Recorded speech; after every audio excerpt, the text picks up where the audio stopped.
दोस्तों, आज की कहानी शुरू करने से पहले कमेंट करके ज़रूर बताइए कि आप हमारी कहानी किस शहर या किस राज्य से सुन रहे हैं। अगर आपको रिश्तों, भावनाओं और ज़िंदगी के उतार चढ़ाव से भरी कहानियाँ पसंद हैं तो वीडियो को लाइक करें और चैनल को सब्सक्राइब करना बिल्कुल ना भूलें। मेरा नाम नंदिनी और पिछले 8 सालों से मैं अपने पति राघव मल्होत्रा और उसकी माँ सरोज देवी के साथ उसी बड़े घर में रह रही हूँ जिसे बाहर से देखने वाले लोग किसी महल से कम नहीं समझते थे। ऊंची छतें, संगमरमर के फर्श, विदेशी फर्नीचर, दीवारों पर महंगी पेंटिंग और घर के बाहर खड़ी चमचमाती गाड़ियां देखकर कोई भी यही सोचता कि इस घर में रहने वाले लोग कितने खुश होंगे। लेकिन किसी महल की चमक यह नहीं बताती कि उसके अंदर रहने वाले लोगों के दिल में कितने अंधेरे हो चुके हैं।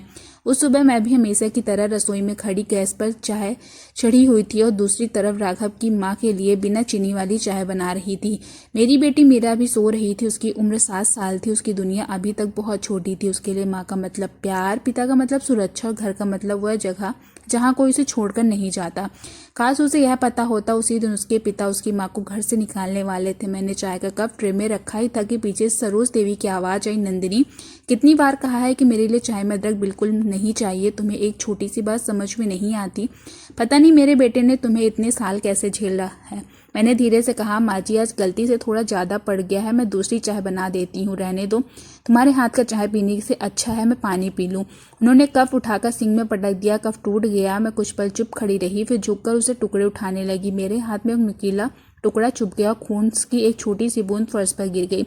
सरोज देवी ने भी मेरी तरफ देखा और हंसते हुए बोली, बस यही तो तुम्हारी औकात है, जहाँ जाती हूँ गंदगी छोड़ देती हूँ। मैंने उस दिन भी जवाब नहीं दिया क्योंकि पिछले 8 सालों से मैंने चुप रहना सीख लिया। लेकिन उस दिन मुझे नहीं पता था कि मेरी यह चुप्पी हमेशा के लिए खत्म होने वाली है। करीब 10 बजे राघव घर आया। वह हमेशा की तरह महंगे सूट में था। उसके हाथ में फोन था। उसके चेहरे पे एक ऐसा घमंड था जैसे पूरी दुनिया उसकी जेब में हो। वह सीधे ड्राइंग रूम में गया। मैंने उसके लिए पानी रखा। उसने मेरी तरफ देखा, फिर बोला, नंदिनी, अपना सामान पैक कर लो। मेरे हाथ वहीं रुक गए। क्या? उसने टेबल पर एक फाइल उठाई, मेरी तरफ बढ़ा दी। तलाक के कागज हैं। मेरे कानों में जैसे किसी ने अचानक तेज आवाज में कुछ फोड़ दिया हो।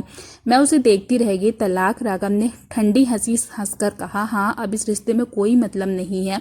मैंने धीमे से पूछा, क्यों? क्योंकि मैं बदल गया हूँ और मैं तुम वहीं की वहीं हो। वह खड़ा हुआ और मेरे सामने आकर बोला, 8 साल पहले मुझे तुम्हारी सादगी अच्छी लगती थी, अब वही सादगी मुझे शर्मिंदा करती है। मेरी कंपनी का टर्नओवर हजारों करोड़ रुपए में पहुंच जाता है। मैं देश विदेश के बड़े उद्योगपति के साथ बैठता हूँ। विदेशी निवेश मुझसे हाथ में मिलाते हैं। जब कोई पूछता है कि मेरी पत्नी क्या करती है तो मुझे कहना पड़ता है कि वह घर संभालती है। मेरे होठों पर हल्की सी मुस्कान आई, तो तुम्हें मुझे शर्म आती है? हाँ। उसका जवाब सुनकर सीधा मेरे भीतर कुछ टूटने की आवाज मुझे कुछ सुनाई दी। तभी सरोज देवी की तालियां बजाई। बिल्कुल सही फैसला मेरे बेटे का। मैंने इसे पहले ही समझाया था कि एक साधारण लड़की कभी बड़े घर की बहू नहीं बन सकती। लेकिन मेरा बेटा उस समय प्यार में अंधा था। अब इसकी आंखें खुल गई है। मैंने उसकी तरफ देखा। माँ जी, मैंने इस घर के लिए क्या नहीं किया? सरोज देवी ने हंसकर कहा, क्या किया? घर संभाला, खाना बनाया, बच्चे को पाला। यह सब कोई भी औरत करती है। इसे कोई उपलब्धि मत समझो। राघव ने फाइल मेरी तरफ बढ़ाई। तुम्हारे लिए मैंने 10 लाख रुपए रखे। इसे मुआवजा समझ लो। 8 साल मेरी जिंदगी में रहने की कीमत। मैंने फाइल की तरफ देखा। 10 लाख, 8 साल, मेरी जिंदगी की कीमत। मैंने धीरे से पूछा, और मेरा? राघव का चेहरा कठोर हो गया। मीरा मेरे पास रहेगी? नहीं। मेरी आवाज पहली बार तेज हुई। राघव चौंक गया। मैंने कहा, मेरी बेटी मेरे साथ जाएगी। सरोज देवी तुरंत बोल उठी, बच्चे की परवरिश तुम क्या करोगी? तुम्हारे पास है ही क्या? मैंने कोई जवाब नहीं दिया। तभी सीढ़ियों से मीरा उतरी हुई आई। उसने स्कूल की पुरानी गुलाबी फ्रॉक पहन रखी थी। उसने मेरी आंखों में आंसू देखे। माँ, आप रो क्यों रही हैं? मैंने जल्दी से चेहरा दूसरी तरफ कर लिया, लेकिन बच्ची समझ गई थी। वह दौड़कर मेरे पास आई और मेरे पैर पकड़कर बोली, माँ, पापा ने आज आपको फिर डांटा? राघव ने झुलझुला कर कहा, मीरा, अपने कमरे में जाओ। मीरा ने सिर हिलाया। नहीं। राघव ने गुस्से में कहा। क्या कहा? मीरा मेरी तरफ देखकर बोली, और माँ को अकेला नहीं छोड़ूंगी। उस एक वाक्य ने मेरे भीतर की आखिरी दीवार भी तोड़ दी। मैंने राघव की तरफ देखा। 8 साल पहले जब हमने शादी की थी तब उसके पास कुछ नहीं था। एक छोटी सी कंपनी मुश्किल से चलती थी। मैंने अपने गहने बेचे थे, अपनी पढ़ाई बीच में छोड़ी थी, अपने पिता से मिली रकम का एक बड़ा हिस्सा उसकी कंपनी में लगाया था। कई रात हमने बिना बिजली के बिताए थे। मैंने उसके लिए खाना बनाया, उसके ऑफिस के कागज देखे, क्लाइंट्स की मीटिंग की तैयारी करवाई और हर बार कहा कि एक दिन तुम बहुत बड़े आदमी बनोगे। आज वही आदमी मुझे 10 लाख रुपए देकर मेरी जिंदगी से निकाल रहा है।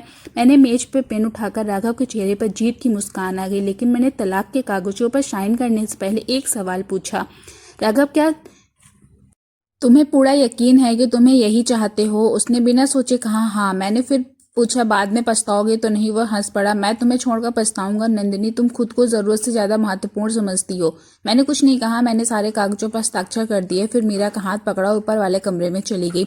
करीब आधे घंटे बाद जब मैं नीचे आई तो सरोज देवी की आंखें मेरे हाथ में मौजूद छोटे से पुराने लकड़ी के बॉक्स पर थी। मैंने वह बॉक्स उठाया और दरवाजे की तरफ चलने लगी। राघव ने पूछा, बस इतना सामान? मैंने कहा, हाँ। तुम अपने गहने नहीं ले जा रही हो? नहीं, कपड़े जितने मेरे थे उतने ही। वह हंसा, तुम्हें आखिर मिला ही क्या है? मैं दरवाजे पर रुक गई, पीछे मुड़ी और पहली बार उससे बिना किसी डर के देखा। मुझे तुम मिले थे राघव, मैंने सोचा वही काफी है। फिर मैंने मीरा का हाथ पकड़ा और घर से बाहर निकल आई। लेकिन जैसे ही मैं बाहर आई, गेट के पास अचानक कई काली गाड़ियां आकर रुकी। पहली गाड़ी से सफेद बालों वाला एक बुजुर्ग व्यक्ति उतरा। वह तेजी से मेरी तरफ आया, उसने सिर झुकाया और कहा, मालकिन, हमें देर हो गई। राघव के चेहरे के रंग उड़ गए, सरोज देवी की आंखें फैल गई। वह आदमी कोई और नहीं बल्कि मेरे पिता के पुराने विश्वास पात्र और सबसे पारिवारिक ट्रस्ट के प्रमुख देवेंद्र मेहता थे। मैंने धीरे से कहा, देवेंद्र अंकल, आपने मुझे मालकिन कहना बंद करने को कहा है। वह मुस्कुराए, बेटी, आज भी आप वही हैं, बस आप पूरी दुनिया का यह सच पता चलना बाकी है। राघव हमारे पीछे खड़ा था, उसकी कांपती आवाज से पूछा, कौन है आप? देवेंद्र ने उसकी तरफ देखा। आपने शायद अपनी पत्नी के बारे में कभी जानने की कोशिश ही नहीं की। राघव चुप हो गया। देवेंद्र ने मेरी तरफ मुड़कर कहा, आपके पिता ने जो कुछ बनाया है उसका निमंत्रण आज आधिकारिक रूप से आपके नाम हो गया है। नीलकंठ ग्लोबल ग्रुप की पूरी होल्डिंग, 70 कंपनियां, 4 बंदरगाह परियोजनाएं, 2 विमानन कंपनियों के हिस्सेदारी और देश भर की जमीनें, सब। राघव के ओंठ खुले रह गए। मैंने आंखें बंद कर ली। मेरे पिता ने मरने से पहले कहा था कि नंदिनी, मैं तुम्हें पैसा नहीं देना चाहता, मैं तुम्हें वह ताकत देना चाहता हूँ जिससे जिंदगी में कभी किसी के सामने हाथ न फैलाना पड़े। लेकिन मैंने उस वक्त वह ताकत स्वीकार नहीं की थी। मैंने शादी के बाद अपना नाम तक बदल लिया था। मैं चाहती थी कि राघव मुझे मेरी पहचान से नहीं, मेरे दिल से प्यार करे। लेकिन आज मुझे ये समझ आ गया कि कुछ लोगों के सामने सच्चाई छिपाना भी एक गलती होती है। देवेंद्र ने मेरी बेटी को देखकर मुस्कुराते हुए कहा, छोटी मालकिन, आपकी नानी ने आपके लिए जो घर तैयार करवाया था वहां चले। मीरा ने मेरी तरफ देखा, माँ, क्या यह सच में अपने घर जा रहे हैं? मैंने उसे गले लगा लिया। हाँ बेटा। पीछे राघव खड़ा था। वह पहली बार मुझे ऐसे देख रहा था जैसे वह किसी अनजान औरत को देख रहा हो। मैं गाड़ी में बैठी, लेकिन इस बार मेरे चेहरे पर आंसू नहीं थे। मेरे अंदर सिर्फ एक फैसला था, मैं राघव को बर्बाद नहीं करना चाहती थी। मैं सिर्फ उसे यह दिखाना चाहती थी कि उसने सिर्फ किसी कमजोर समझकर छोड़ा था, वह कमजोर ही नहीं। उस रात मैं अपने पिता के पुराने घर पहुंची। शहर के बाहर पहाड़ी पर बना वह घर किसी महल से कम नहीं था। दरवाजे खुले, सैकड़ों कर्मचारी एक साथ खड़े थे। स्वागत है चेयर पर्सन। मैं कुछ पल वहां खड़ी रही। 8 साल बाद पहले मैंने अपने पिता का घर छोड़ा था। आज उस घर में वापस लौट रही थी, लेकिन इस बार एक टूटी हुई बेटी बनकर नहीं, एक माँ बनकर, एक कारोबारी बनकर और सबने बढ़कर एक ऐसी औरत बनकर जिसने आखिरकार खुद का पहचान लिया था। उस रात मैंने अपने पिता के कमरे में जाकर उनकी तस्वीर के सामने बैठकर बहुत देर तक रोया। पापा, मैंने आपकी बात नहीं मानी थी। कमरे में कोई जवाब नहीं था, लेकिन मुझे लगा जैसे उनकी तस्वीर मुस्कुरा रही हो। अगली सुबह मैंने पहली मीटिंग बुलाई। देवेंद्र ने मेरे सामने कई फाइलें रखी। मैडम, एक महत्वपूर्ण बात है। क्या? राघव मल्होत्रा की कंपनी पिछले 5 सालों से हमारी एक सहायक कंपनी से भारी कर्जा ले रही है। मैंने फाइल खोली, मेरी उंगलियां रुक गई। राघव की कंपनी का लगभग 65% विस्तार हमारे पैसों से हुआ था। देवेंद्र बोले, आपके पिता ने कभी उसे सीधे पैसे नहीं दिया, वो हमेशा अलग अलग निवेशकों के जरिए उसकी मदद करते रहे। मैंने धीरे से पूछा, क्यों? क्योंकि वो आपकी जिंदगी का हिस्सा था। आपके पिता चाहते थे कि वो अपने दम पर खड़ा हो। मेरी आंखों में आंसू आ गए। जिस आदमी ने मुझे कभी अपनी सफलता का भागीदार नहीं माना, उसकी आधी सफलता मेरे पिता की वजह से थी। लेकिन मैंने उस समय भी बदला लेने का फैसला नहीं किया। मैंने कहा, उसकी कंपनी को अभी मत छुओ। देवेंद्र ने हैरानी से पूछा, लेकिन मैडम, उसे मौका दो। किस बात का? अपने कर्मों का परिणाम खुद देखने का। उधर राघव के घर में माहौल बदल चुका था। जिस घर में कल तक पार्टी की तैयारियां चल रही थी, वहां आज सन्नाटा था। राघव बार बार अपने फोन पर खबरें देख रहा था। शहर के सबसे बड़ी बिजनेस वेबसाइट की खबर छापी थी, नीलकंठ ग्लोबल की नई चेयरमैन बनी नंदिनी राणा। राघव ने नाम पढ़ा, उसकी सांस अटक गई। नंदिनी राणा। उसे याद आया कि शादी से पहले मेरा नाम नंदिनी राणा था। उसने कभी पूछा ही नहीं था, मैं राणा परिवार के किस हिस्से में हूँ। सरोज देवी ने खबर पढ़ी, उनके हाथ कांपने लगे। राघव, हाँ माँ, क्या यह वही राणा परिवार है? राघव चुप है। अगले ही पल उसका फोन बजा। मैनेजर था। सर, आपको कुछ लोन अकाउंट्स की समीक्षा शुरू हो गई है। क्यों? क्योंकि आपके मुख्य निवेशकों ने आपकी गारंटी वापस ले ली है। राघव के माथे का पसीना आ गया। कौन? कुछ सेकंड की चुप्पी के बाद जवाब आया, नीलकंठ ट्रस्ट। फोन उसके हाथ से गिर गया। उधर काव्या नाम की वह लड़की जिसके साथ राघव शादी करने का सपना देख रहा था, उसे लगातार फोन कर रही थी। राघव, तुम मेरा फोन क्यों नहीं उठा रहे? उसने फोन उठाया। काव्या, क्या हुआ? नंदिनी? क्या नंदिनी? वह नीलकंठ ग्रुप की चेयरपर्सन है। दूसरी तरफ कुछ पल खामोशी रही, फिर काव्या हंस पड़ी। तुम पागल हो गए हो क्या? मैं सच कह रहा हूँ। तो तुमने उसे तलाक क्यों दिया? राघव के पास कोई जवाब नहीं था। काव्या ने फोन कट किया। कुछ देर बाद उसके पिता का फोन आया। मेरी बेटी को भूल जाओ सर, मेरे पास तुम्हारे साथ कोई व्यापारिक संबंध नहीं रखा जाएगा। फोन कट गया। एक ही दिन में राघव ने पत्नी खोई, व्यापारी सहयोग खोया, वह रिश्ता भी खो दिया जिसके लिए उसने अपनी जिंदगी के 8 साल की कीमत लगाई थी। लेकिन कहानी यहीं खत्म नहीं हुई। 3 महीने बाद नीलकंठ ग्रुप के शहर के सबसे बड़ी इंफ्रास्ट्रक्चर परियोजना के लिए निविदा निकाली। राघव की कंपनी ने भी आवेदन किया। उसे लगा कि शायद मैं व्यक्तिगत बदलने के कारण उसे बाहर कर दूंगी, लेकिन मैंने उसका आवेदन स्वीकार कर लिया। बोर्ड मीटिंग में सब हैरान थे। मैंने कहा, व्यापार भावनाओं से नहीं चलता। राघव को प्रस्तुति देने के लिए बुलाया गया। वह मेरे ऑफिस में आया। पहले वह मेरी आंखों में आंखें डालकर बात नहीं कर पा रहा था। मैंने कहा, बैठिए। वह बैठ गया। कुछ देर बाद उसने कहा, नंदिनी। मैं रोक दिया। ऑफिस में मुझे मैडम कहिए। उसने सिर झुका लिया। प्रेजेंटेशन शुरू हुआ। उसकी आवाज़ कांप रही थी। प्रोजेक्ट अच्छा था, तकनीकी रूप से उसकी कंपनी सक्षम थी। मैंने पूरी फाइल पढ़ी, फिर कहा, आपका प्रोजेक्ट मंजूर है। वह मुझे देखने लगा। सच? हाँ। उसकी आंखों में आश्चर्य था। आप बदला क्यों नहीं ले रही? मैंने कहा, क्योंकि बदला लेने के लिए तुम्हें बर्बाद करना जरूरी नहीं, तुम्हें तुम्हारे कर्मों के साथ छोड़ देना ही काफ़ी है। वह चुप हो गया।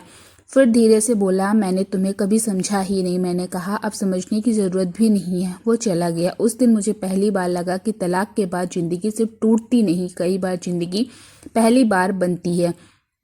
समय बीतता गया। मैंने अपना काम संभाल लिया। मीरा स्कूल जाने लगी। वह पहले से ज़्यादा खुश थी, लेकिन उसके मन में अपने पिता के लिए एक खाली जगह थी। एक शाम उसने पूछा, माँ, क्या पापा बुरे इंसान हैं? मैंने कुछ देर सोचा, फिर कहा, नहीं बेटा, उन्होंने बुरे फैसले लिए हैं। इंसान और उसके फैसले एक चीज़ नहीं होती। मीरा ने पूछा, तो क्या है? मैं उनसे मिल सकती हूँ? मैंने उसका हाथ पकड़ लिया। जब तुम खुद तैयार हो जाओ। उस रात देवेंद्र का फोन आया। मैडम, राघव की कंपनी फिर मुश्किल में है। क्या हुआ? उसने गलत लोगों का पैसा उधार लिया था। मैंने माथा पकड़ लिया। कितना? 50 करोड़। किससे? देवेंद्र कुछ पल चुप रहा। विक्रम सिंघानिया से। शहर में विक्रम सिंघानिया का नाम किसी को बताने की जरूरत नहीं थी। वह कानूनी कारोबार के साथ साथ गैर कानूनी दुनिया में भी जुड़ा हुआ था। मैंने कहा, राघव को बुलाओ। अगले दिन वह मेरे सामने आया। इस बार उसके चेहरे पर घमंड नहीं था, उसके चेहरे पर डर था। नंदिनी, मेरी मदद कर दो, मैंने शांत आवाज में कहा। तुमने मुझे तलाक लेते वक्त कहा था कि मैं तुम्हारी जिंदगी का बोझ हूँ। उसकी आंखों में आंसू आ गए। मुझे पता था। तुमने कहा था कि 10 लाख रुपए देकर तुम 8 साल खरीद रहे हो। मुझे माफ कर दो। अब क्या चाहिए? बस मेरी बेटी को सुरक्षित रखो। मैंने उसकी तरफ देखा। पहली बार उसने अपने लिए कुछ नहीं मांगा, सिर्फ मीरा के लिए। मैंने कहा, तुम्हारी कंपनी मैं नहीं बचाऊंगी, लेकिन तुम्हें उस आदमी से बचाऊंगी। उसने सिर झुका दिया। मैंने अपने वकीलों को बुलाया। कानूनी प्रक्रिया शुरू हुई। राघव की कंपनी को कागजों की जांच हुई। पता चला कि उसने कई फर्जी दस्तावेजों पर कर्ज लिया था। मामला अदालत में गया। मैंने उसके लिए कोई गैर कानूनी मदद नहीं की, सिर्फ इतना किया कि उसे कानूनी सुरक्षा मिल सके। राघव को पहली बार समझ आया कि किसी इंसान की महानता कोई गैर कानूनी मदद नहीं थी, सिर्फ इतना किया उसे कानूनी सुरक्षा मिल सके। राघव को पहली बार समझ आया कि किसी इंसान की महानता उसकी ताकत में नहीं होती, बल्कि इस बात में होती है कि ताकत मिलने के बाद वह क्या करता है। कुछ महीने बाद राघव ने अदालत में अपने सारे गलत काम स्वीकार कर लिए। उसे सजा मिली, लेकिन विक्रम सिंघानिया का गिरोह भी कानून के शिकंजे में आ गया। मीरा कभी कभी जेल में अपने पिता से मिलने जाती। पहली मुलाकात में राघव ने उसके सामने सिर झुका लिया। मीरा बच्ची ने उसका हाथ पकड़ा। पापा, मैं आपसे नाराज थी। राघव रो पड़ा। मुझे पता है, लेकिन माँ कहती हैं कि गलती करने वाले इंसान को सुधरने का मौका देना चाहिए। उसने बेटी को गले लगा लिया। तुम्हारी माँ बहुत अच्छी है। मीरा मुस्कुराई। हाँ, मेरी माँ दुनिया की सबसे अच्छी माँ है। उस मुलाकात के बाद राघव ने जेल में अपनी पढ़ाई शुरू की। उसने कानून की किताबें पढ़ी। उसने अपनी कंपनी के पुराने कर्मचारियों को पत्र लिखकर माफ़ी मांगी और धीरे धीरे उसके अंदर वह आदमी बदलने लगा जिसने कभी अपनी पत्नी की कीमत 10 लाख रुपए लगाई थी। 2 साल बाद वह जेल से बाहर आया। अब उसके पास न महंगी गाड़ी थी, न बंगला, न सूट पहनने का स्टाफ। उसने एक छोटी सी कंस्ट्रक्शन कंपनी में नौकरी शुरू की। एक दिन वह नीलकंठ ग्रुप के बाहर खड़ा था। वह अंदर नहीं आया, बस दूर से बिल्डिंग को देखता रहा। उसी वक्त मैं मीरा के साथ बाहर आई। हमारी नज़रें मिली। वह कुछ पल खड़ा रहा, फिर उसने सिर झुका दिया। मैंने मीरा से कहा, जाओ। मीरा दौड़कर अपने पिता के पास गई। राघव ने उसे गले लगा लिया। उसकी आंखों में आंसू बह गए। मैं कुछ दूरी पर खड़ी थी। राघव मेरे पास आया। नंदिनी, क्या तुमने मुझे कभी माफ़ किया? मैंने कहा, बहुत पहले। फिर मुझे बताया, क्यों नहीं? क्योंकि तुम्हें मेरी माफ़ी की ज़रूरत नहीं थी, तुम्हें खुद को माफ़ करने की ज़रूरत थी। वह कुछ नहीं बोला। फिर उसने पूछा, क्या हम कभी दोस्त बन सकते हैं? मैंने हल्की मुस्कान के साथ कहा, शायद, लेकिन पति पत्नी नहीं। वह रिश्ता वहीं ख़त्म हो गया था जिस दिन तुमने अपनी पत्नी की कीमत तय कर दी थी। उसने सिर हिलाया। मैं समझता हूँ। मैंने मीरा का हाथ पकड़ा। अपना ख्याल रखना। वह बोला, तुम भी। हम दोनों अलग अलग दिशाओं में चले गए। उस दिन मेरे दिल में कोई बदला नहीं था, सिर्फ शांति थी। लेकिन कहानी का आखिरी मोड़ अभी बाकी था। कुछ महीनों बाद मुझे खबर मिली कि राघव ने अपनी नई कंपनी के मुनाफे का एक बड़ा हिस्सा गरीब बच्चों की शिक्षा के लिए दान किया। मैंने मुस्कुराकर फाइल बंद कर दी। मीरा ने पूछा, माँ आप खुश हैं? मैंने कहा, हाँ। क्यों? क्योंकि कभी कभी सबसे बड़ी जीत किसी को हराना नहीं होती। फिर क्या होती है? मैंने उसे गले लगाकर कहा, किसी ऐसे इंसान को बदलते हुए देखना जिसने कभी तुम्हें बहुत दुख दिया है। मीरा मुस्कुराई। कुछ साल बाद मैं देश की सबसे युवा महिला उद्योगपतियों में गिनी जाने लगी। मेरी कंपनी के नाम पर कई स्कूल बने, अनाथ बच्चियों के लिए छात्रावास बनाए गए, महिलाओं के लिए रोजगार केंद्र खोले गए और मैंने अपनी ज़िंदगी का एक नियम बना लिया, किसी लड़की को कभी सिर्फ इसलिए कमज़ोर मत समझो क्योंकि वह चुप है, क्योंकि चुप रहने वाली औरत के अंदर भी एक पूरी दुनिया हो सकती है। एक शाम मैं अपने ऑफिस में खिड़की के पास खड़ी थी। सूरज डूब रहा था। मीरा मेरे पास आई। अब वह 15 साल की हो चुकी थी। उसने पूछा, माँ, अगर उस दिन पापा आपको तलाक नहीं देते तो? मैंने कुछ पल बाहर देखा, फिर मुस्कुराई। तो शायद मैं आज भी किसी और के घर की रसोई में खड़ी होती। मीरा ने मेरा हाथ पकड़ लिया। और अगर उन्होंने आपको नहीं छोड़ा होता? मैंने कहा, तो शायद मैं खुद को कभी नहीं खोज पाती। वह कुछ देर चुप रही, फिर बोली, तो उस दिन उन्होंने आपको छोड़ा नहीं था माँ, उन्होंने आपको आज़ाद किया था। मैंने उसे गले लगा लिया। मेरी आंखों से आंसू निकल आए, क्योंकि कभी कभी ज़िंदगी हमें वह नहीं देती जो हम चाहते हैं, वह हमें वह देती है जिसकी हमें सबसे ज़्यादा ज़रूरत होती है। राघव ने मुझे छोड़ा था, लेकिन उस दिन मैंने अपना आत्मसम्मान वापस पाया था। उसने मुझे 10 लाख रुपए की कीमत दी थी, लेकिन मैंने अपनी ज़िंदगी की कीमत खुद तय करना सीख लिया था। उसने मुझे घर से निकाला था, लेकिन मैंने अपने लिए एक ऐसी दुनिया बना ली थी जहाँ किसी के घर से निकल जाने का डर नहीं था। उसने मेरी सादगी को कमजोरी समझा था, लेकिन मैंने साबित कर दिया कि सादगी और मजबूती एक चीज़ नहीं होती। और सबसे बड़ी बात, मैंने अपनी बेटी को यह सिखाया कि किसी की दौलत से प्रभावित होकर अपनी कीमत मत भूलना, किसी से प्यार के लिए अपना अस्तित्व मत खोना, और अगर कभी कोई तुम्हें छोड़ दे तो उसके पीछे भागकर अपनी इज्जत मत मांगना, क्योंकि जो इंसान तुम्हारी कीमत नहीं समझ सका उसके सामने खुद को साबित करने की ज़रूरत नहीं है। समय खुद तुम्हारा परिचय देगा। कहते हैं कि कर्म का हिसाब देर से होता है, लेकिन जब होता है तो इंसान को अपनी हर गलती याद आ जाती है। राघव को भी अपनी हर गलती याद आई, लेकिन मेरी कहानी का असली अंत राघव की हार नहीं थी। मेरी कहानी का असली अंत यह था कि नंदिनी, जिसे कभी किसी ने सिर्फ एक साधारण गृहिणी समझा था, उसने खुद को पहचान लिया था। और जिस दिन एक औरत खुद को पहचान लेती है, उस दिन उसे दुनिया से अपनी कीमत पूछने की ज़रूरत नहीं रही। वह खुद अपनी कीमत तय करती है। दोस्तों, इस कहानी से हमें यह सीख मिलती है कि किसी इंसान की सादगी को उसको कमजोरी मत समझो। समझना सबसे बड़ी भूल हो सकती है। पैसा, पद और सफलता इंसान को बड़ा बना सकते हैं, लेकिन उसका चरित्र उसे सम्मान दिलाता है। रिश्तों में त्याग जरूरी है, लेकिन आत्मसम्मान खोकर किया गया त्याग कभी सच्चा प्रेम नहीं होता। किसी को नीचा दिखाकर मिली सफलता ज्यादा दिन टिकती नहीं है, और किसी के आंसुओं पर बनाया गया महल एक दिन जरूर गिरता है। इसलिए अपने जीवन में किसी ऐसे इंसान को सिर्फ इसलिए मत खोइए क्योंकि आपको लगता है कि वो आपकी सफलता में कोई योगदान नहीं देता। हो सकता है जिस इंसान को आप अपने पीछे खड़ा समझ रहे हैं वही आपके आगे बढ़ने की असली वजह हो। और अगर कभी कोई आपको छोड़कर चला जाए तो टूटिए मत, क्योंकि कभी कभी बंद होने वाला दरवाजा ही उसी रास्ते की शुरुआत होता है तो आपको आपकी असली मंजिल तक ले जाता है। अगर आपको नंदिनी की यह कहानी पसंद आई है तो कमेंट करके ज़रूर बताइए कि आप इस कहानी से क्या सीख लेकर जा रहे हैं। वीडियो को लाइक करें और अपने दोस्तों और परिवार के साथ शेयर करें, और चैनल को सब्सक्राइब करना बिल्कुल ना भूलें। ऐसे ही भावनात्मक और पारिवारिक और प्रेरणादायक कहानियों के लिए हमारे साथ जुड़े रहिए। धन्यवाद।